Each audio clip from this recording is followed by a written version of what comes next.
You're not planning to give up your mother's inheritance, are you? Lisa sat across the table, a smile at the corner of her mouth while her eyes were cold and sharp as a blade. She treated the future my mother left me as a bargaining chip, calling her own desire fairness, voiced lightly but with clear intent. I set my laptop down, fingers clenched beneath the tablecloth. That calm and patience of mine is a defense no amount of her scheming has ever breached. Tonight she thought she had everything under control, but I was ready to let every conspiracy she'd hatched turn against her.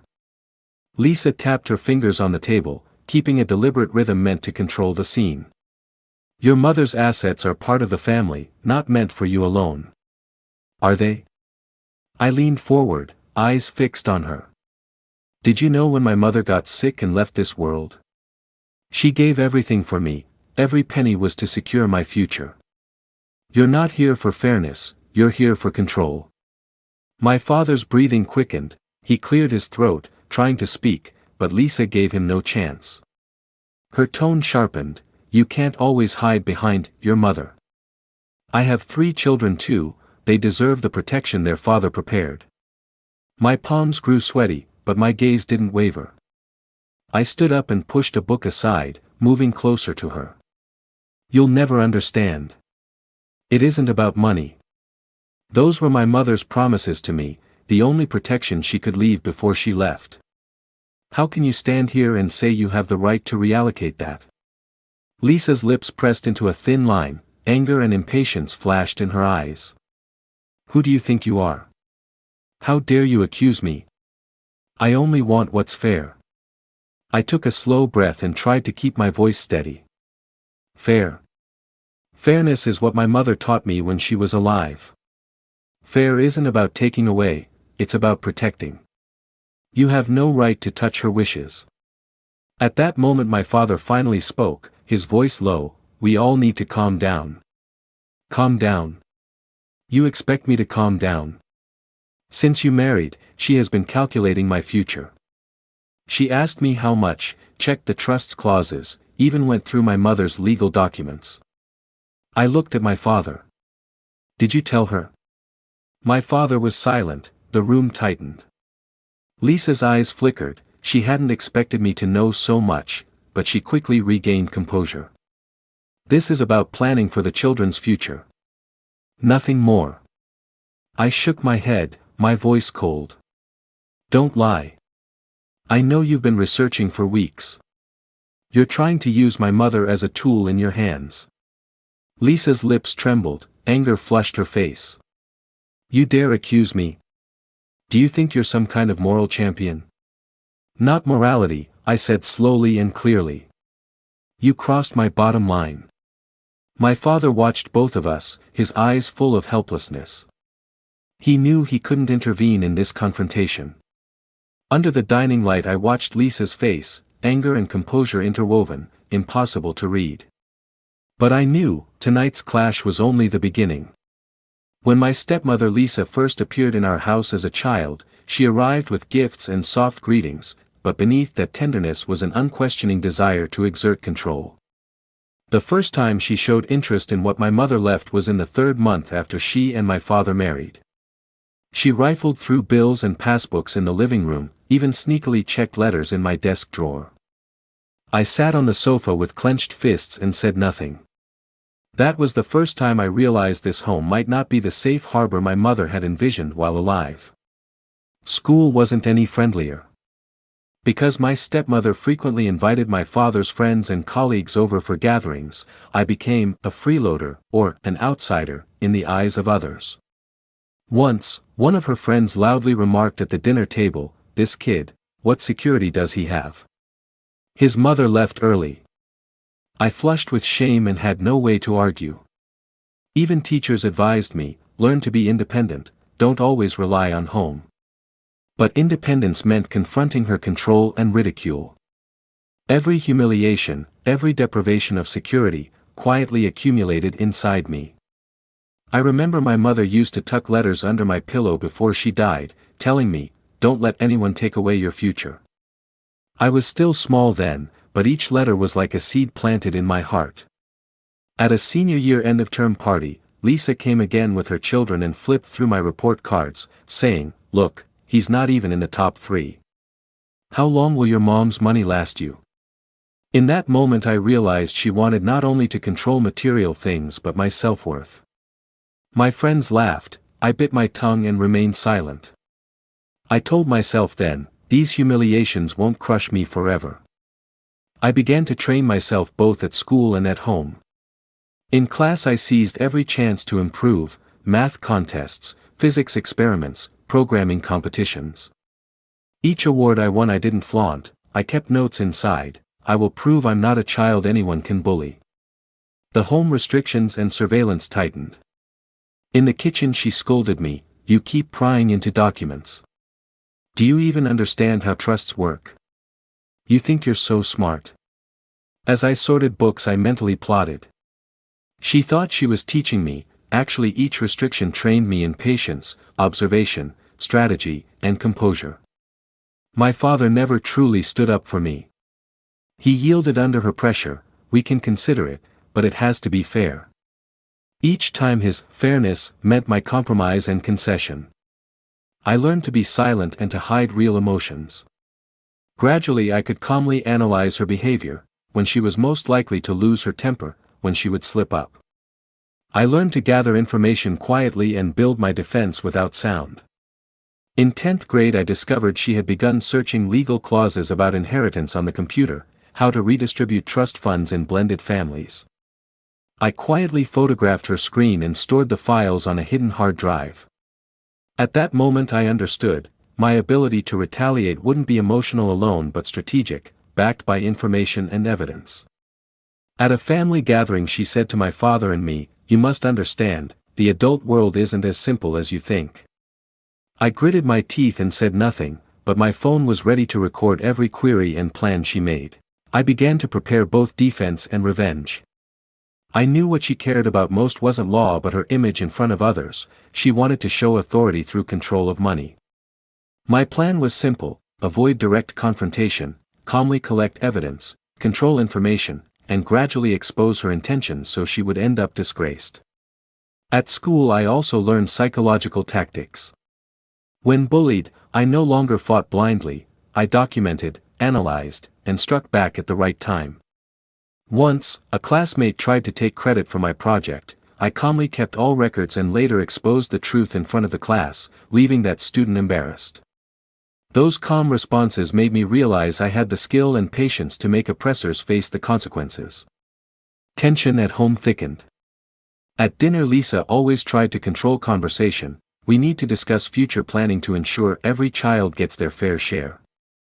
I learned to remain silent when she raised the fairness topic, watching her expressions and words.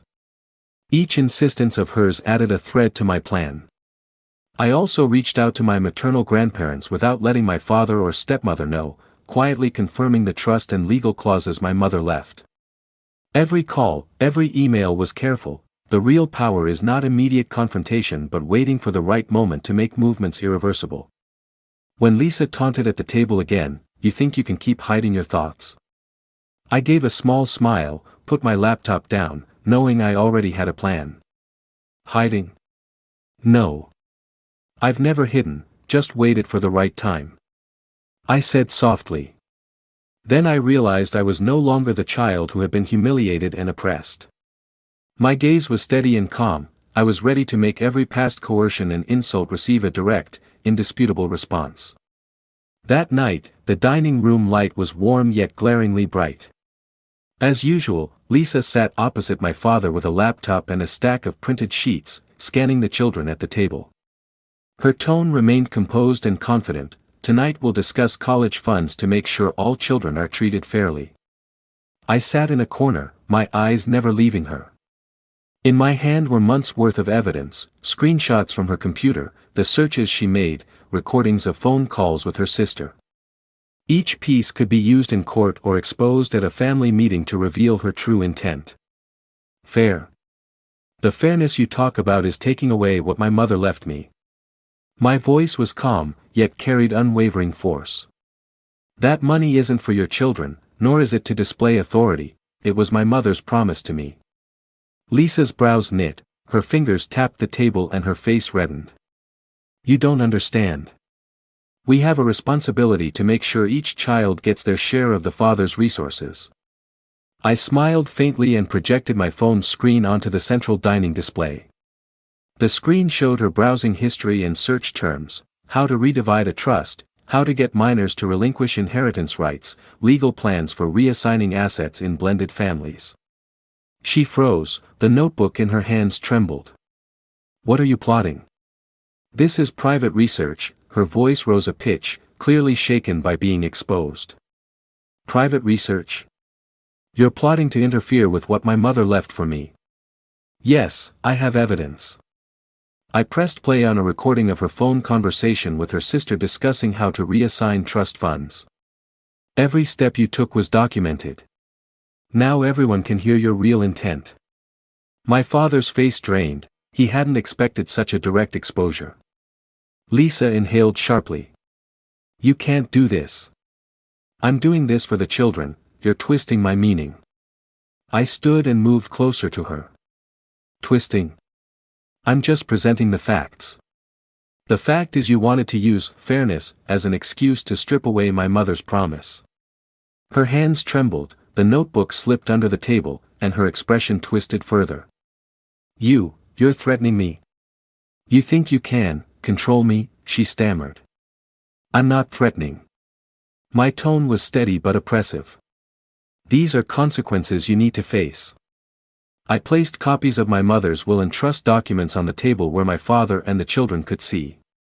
I explained each clause one by one, and each mention made Lisa's face contort. She tried to argue but stammered, panic evident. You wouldn't really, she faltered, clutching the table's edge, voice shaking. I will. My gaze was firm. You planned every step for months. I have been ready to respond. Now your plan is exposed, the only thing left for you is to stop. The children at the table exchanged glances. My father broke into a choked voice. Lisa's two children kept their heads down. The room was heavy with repression and shock. I didn't stop. I revealed more: her posts on community lawyer forums, emails she sent to my mother's attorney, records of her researching how to challenge a minor's trust. Each item landed like a blow on her pride and hunger for control. You betray me, she nearly screamed. Betrayal? I snorted and pointed. No, that's justice. You never respected my mother's wishes or my rights. Now every action is recorded, every intent is exposed. You can't hide. Her hands shook, her voice became a plea. Please don't. I only wanted fairness. I moved closer, my voice calm and merciless. Fair. True fairness is respecting the deceased's will. It's honoring trust within a family. You've used fairness as a mask to take what isn't yours.